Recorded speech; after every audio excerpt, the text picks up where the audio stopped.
Let's be honest, guys. Can Christopher Nolan really just do every genre? Because he's done sci-fi, he's done thrillers, he's done dramas, he's done comic book movies. Now he's doing a war film, and he exceeds in it in a lot of ways. What's up, guys? My name is Zach, and I'm bringing you guys a review for Dunkirk. Yes, this is a little late. I didn't get to go to my early screeners here, and I had to go to the late showing, but let's talk about Dunkirk, because I'm really excited to talk about this film. Dunkirk, of course, is directed and written by Christopher Nolan, who's fantastically written, and he's a fantastic director.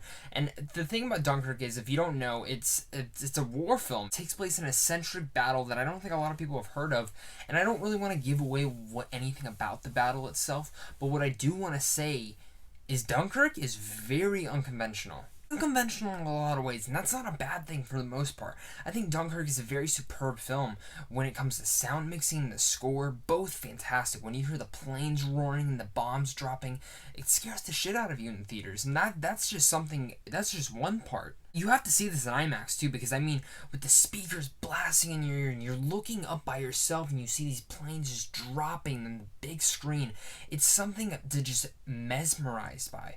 And just the sound really just is scary. It makes you jump sometimes, because when you see the bombs exploding, when you see the planes roaring and you see everyone scared, it's very scary and it's very nerve-wracking too, and I really like that. I said before, the score is very fantastic. The way the score plays out throughout the film is it's like it doesn't stop. It just keeps going and going and going, just chugging along as something as a part of the film, where some scores end and then stop and end and stop.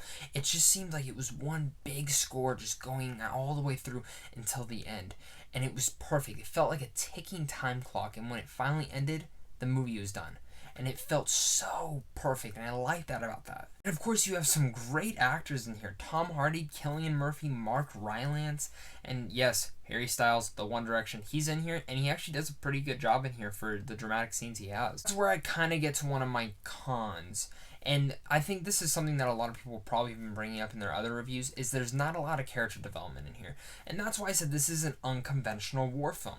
The war film, Christopher Nolan decided, instead of focusing on the characters, he focused on the war itself and the scare and the fear that people had in their eyes. That's something a lot of films like to do. A lot of them focus on one protagonist or one character or one group of characters, and that group of characters carries through a battle that maybe the characters weren't realistic, but the battle was itself, and it shows the brutality of war. But the thing about this film is that it is PG-13, and it still shows the brutality of war, the fear that it put into people at this time, and it was very great to see that.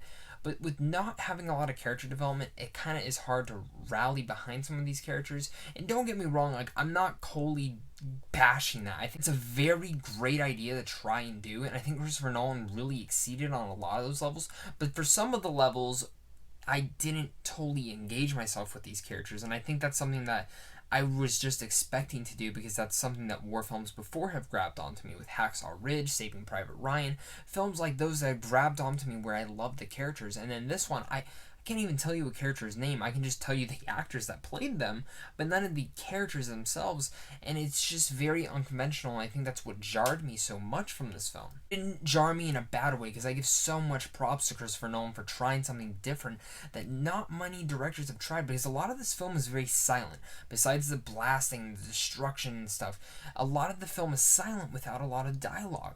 Yeah, there's mumbling and some orders going around here and there, and some dialogue between characters here and there, but it's not character development dialogue. It's more of just talking about what is happening, what's the situation, where are we going with this, and that's what's very crazy. And I mean, Tom Hardy in here gives a really good performance, but more of just through his eyes and the sigh of relief he gives and the sigh of stress that he gets, and it's not a lot of dialogue from him, and that's very great to see.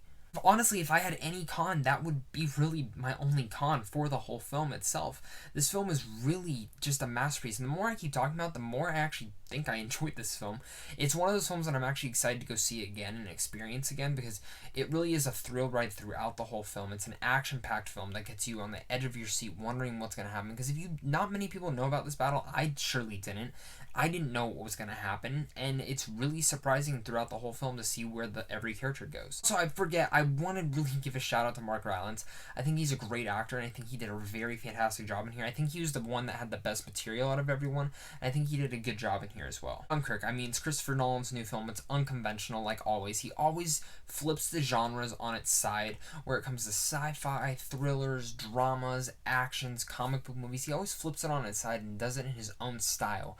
And that's what I really appreciate about the director, and that's why he's one of the best in the business, and that's why Dunkirk is one of those unconventional movies, and I love that about this film, and that's why I'm going to give Dunkirk an A-. But what did you guys think of Dunkirk? I give this film an A-, but I'm curious to hear what you guys think of Dunkirk. Please comment down below and let me know what your thoughts are of Dunkirk. I really want to discuss this film because I want to hear what your guys' thoughts were. But other than that, guys, thank you for watching so much. I really appreciate it. You'll be getting a Valerian review tomorrow, and you'll also be getting a ranking of all the Nolan films this weekend. I can't wait to talk about all of his films because I love this director so much. If you like this and you want to see more, make sure to like, and if you haven't already, make sure to subscribe. I really love when you guys do that, and I love talking and meeting new people and talking about movies. But other than that, guys, have a great rest of your guys' weekend.